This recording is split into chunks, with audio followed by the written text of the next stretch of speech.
Sriman Narayan, welcome back to the channel Madhav Microbiology. Once again, I am back myself, Harshita Gehrwal. So today is the video regarding to the query and the answer. आज एक query and answer का मैं एक video में shoot कर रही हूँ. That is for the reason one of my subscriber ask me about the question कि माइक्रोबायोलॉजी के बाद दैट इज मास्टर्स के बाद माइक्रोबायोलॉजी में इंडस्ट्रियल में पे स्केल क्या है एंड डिफरेंस क्या है फार्मास्यूटिकल इंडस्ट्री में एंड फूड इंडस्ट्री में as a microbiologist. So through the video I am going to answer the queries of yours and I hope that you may understand the difference in between and the pay scale also and all the aspect which is related to this question. So first of all ये तो सबको पता है कि BSc, MSc and then PhD that leads you to the perfect qualified microbiologist.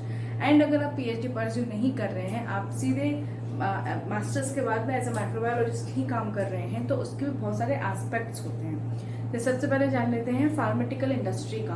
Pharmaceutical industries में जब हम जाते हैं तो उसके अंदर बहुत सारी चीज़ों का एक मिश्रण हम कह सकते हैं.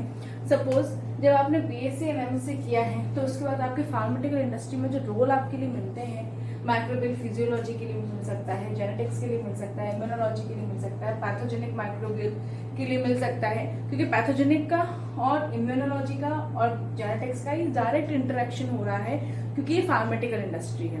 जाहिर सी बात है. साथ ही साथ अगर आपने MSc भी किया है फार्मास्यूटिकल्स में, तब भी आप माइक्रोबियल प्रोडक्शन के डेवलपमेंट देखोगे, उनका क्वालिटी कंट्रोल का काम देखोगे फार्मास्यूटिकल में. बेसिकली एज अ माइक्रोबायोलॉजिस्ट आपको क्वालिटी कंट्रोल का काम करना है, मेडिकल का एनालिसिस करना है एंड डेवलपमेंट देखना है कितना हो रहा है प्रोडक्शन का माइक्रोबियल में या फिर किसी तरीके का कोई प्रेजेंस है कि नहीं. ठीक है. सबसे इंपॉर्टेंट चीज आती है कि इसके बाद में आपका एज अ माइक्रोबायोलॉजिस्ट काम क्या होता है. तो उसमें काम होता है क्वालिटी कंट्रोल का या क्वालिटी एश्योरेंस का.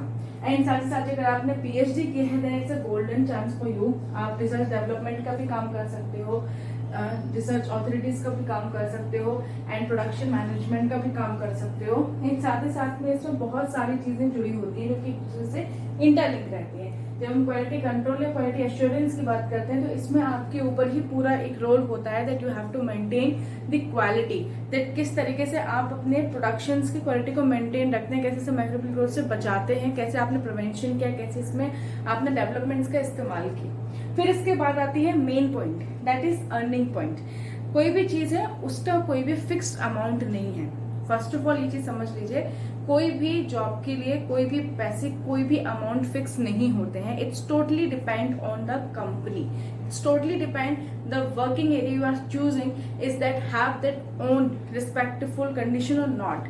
अगर कोई भी एक अच्छी कंपनी होगी तो उसके कुछ ऐसे भी फैक्टर्स नीडेड होंगे जो वो आपके अंदर एक क्वालिटी को देखना चाहेगी एंड एज पर that they will give you the payment according to their mindset. सबसे पहली चीज. और अगर हम एक कॉमन से जानकारी के लिए चाहते हैं कि हमारा क्या पेमेंट होगा अगर हम एज अ फार्मा कंपनी में काम करते हैं माइक्रोबायोलॉजिस्ट, तो आपका initial days that is after as a fresher you can say at the entry level you should pay 40,000 to 60,000 per month. And when you go to the mid level, that is after some time it may increase into the 60,000 to 90,000. And when you become a senior person at that place, then it should be 90,000 to 1,50,000 rupees. So this kind of the increment you should see in your payment scale. Definitely अगर कोई भी top 10 company है हमारे India की pharmaceuticals की, सन pharma हुआ या फिर आप कह सकते हो मैनकाइंड हुआ, जाइडल वेलनेस हुआ, माइक्रो हुआ, इंडिगो हुआ, कोई भी हुआ, इसका जो मतलब जो भी टॉप 10 में आता है दैट शुड बी वहां पे एक अच्छा अमाउंट आप एक्सपेक्ट कर सकते हो. लेकिन जैसे कि जो कंपनी से जो इतना अच्छा नहीं करती हैं, जो मतलब एक मीडियम रेंज में आ सकती हैं, तो वहां पे पेमेंट स्केल उसका अकॉर्डिंग होता है. तो बेसिकली अगर आप पेमेंट का एक एस्टिमेशन चाहते हो तो एक एस्टिमेशन आप ये लेके चल सकते हो, but it's not important, it's not compulsory that it should be only like this. But हाँ, ये एक एस्टिमेट जो फिगर है जो एक हम कह सकते हैं इससे इतने में होगा ही होगा. लेकिन अगर आप एक बहुत अच्छी कंपनी में अपना अच्छे सैलरी देख रहे हो तो दैट मीन्स कि आपकी कंपनी भी अच्छी होनी चाहिए एंड कुछ कंपनी भी आपके अंदर नीडेड फैक्टर्स देखेगी, लाइक आप कितना एक्सपीरियंस्ड हो, आपने कितनी अच्छे से चीजों को फोकस्ड किया है, आप कितना कंसंट्रेटेड माइंड से हो, आप कितना अच्छा एक्सपेक्टेशन है, how you deal with the proximity of your role. तो उस तरीके से आपकी चीजों को डील किया जाता है.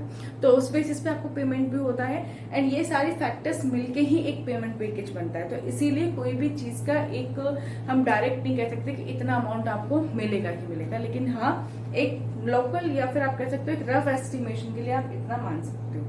अब आते हैं एज अ फूड इंडस्ट्री में एज अ माइक्रोबायोलॉजिस्ट।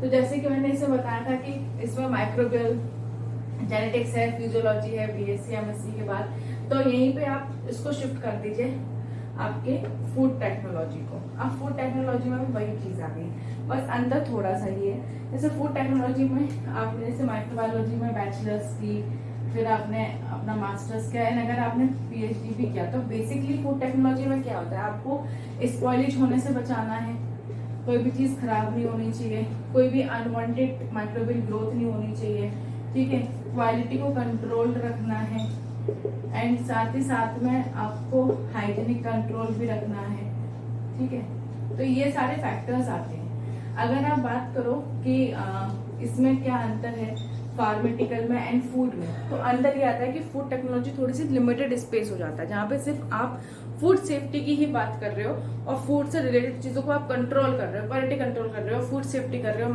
आप माइक्रोबियल ग्रोथ को कंट्रोल कर रहे हो, आप हाइजीनिक कर रहे हो, आज एसएससीपी इस्तेमाल कर रहे हो, आप एसपीएसएस, मतलब आप हर एक टेक्निक यूज करो जिससे आप माइक्रोबियल ग्रोथ को कंट्रोल कर सकते हो। लेकिन जब बात आती है फार्मेटिकल की, तो वहां पे आता है वास्ट ऑप्शन। वास्ट ऑप्शन ऐसे आता है क्योंकि वहां पे आप मेडिकल रिसर्च का भी काम कर सकते हो, फार्मेटिकल का भी काम कर सकते हो, आपके अंदर एक फार्मासिस्ट का भी एक ग्रोथ आपके अंदर आता है, साथ ही साथ आपको वो सारे फैक्टर्स अच्छे से आप समझ सकते हो जो जो जरूरी होते हैं एक बेटर हॉस्पिटल के लिए और एक अच्छे डेवलपमेंट के लिए, जो कि एक हॉस्पिटल एनवायरनमेंट होना चाहिए regarding to the microbial growth. तो वो सब चीजें आप सीख सकते हो, लेकिन यहाँ पे आप सिर्फ एक फूड से जुड़ी चीजों में ही अपने आप को लिमिटेड पाओगे। तो एक वो अंतर है, यही अंतर आपको देखने को मिलता है थोड़ा सा इसके पे स्केल में। अगर आप इनिशियल स्टेज में हैं तो 40,000 to 55,000, और जैसे ही मिडिल स्टेज पे गए आप 55,000 to 80,000, एंड सीनियर लेवल पे गए तो 80,000 to 1,20,000। तो यहाँ पे आप डिफरेंस देख सकते हैं, क्योंकि फार्मेटिकल इंडस्ट्री में 40 से 60 था, और यहाँ पे 60 से 90 था, और यहाँ पे 90 से 1,50,000 था। तो ऐसा इसमें डिफरेंसेस हैं। तो अगर आप फूड इंडस्ट्री में ही कुछ करना चाहते हो तो आप उसमें बस थोड़े से सीमित रहेंगे, क्योंकि आपका काम सिर्फ फूड स्पॉइलेज को कंट्रोल करने में रहेगा, फूड की क्वालिटी बनाने के लिए रहेगा और फर्दर चीजों के लिए रहेगा। लेकिन फार्मासिस्ट में आपको बहुत बेटर ऑप्शन मिलते हैं। तो इसीलिए बेसिकली चीज सब डिपेंड करती है कि आपका कोर इंटरेस्ट किस में है। आप फार्मासिस्ट कंपनी में काम करना चाहते हैं या फिर फूड टेक्नोलॉजी कंपनी में काम करना चाहते हैं। तो basically it totally depend on your interest also.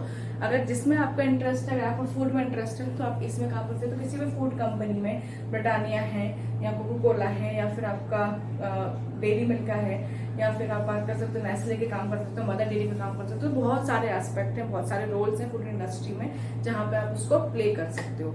So I hope through the video the confusion between all your queries have completed, I hope, and आपको सब समझ में आया होगा। So if you like my video then please press button like, and if you not subscribe my channel then please subscribe my channel and share it more and more. Meet you in the next video. So stay tuned. Thank you so much.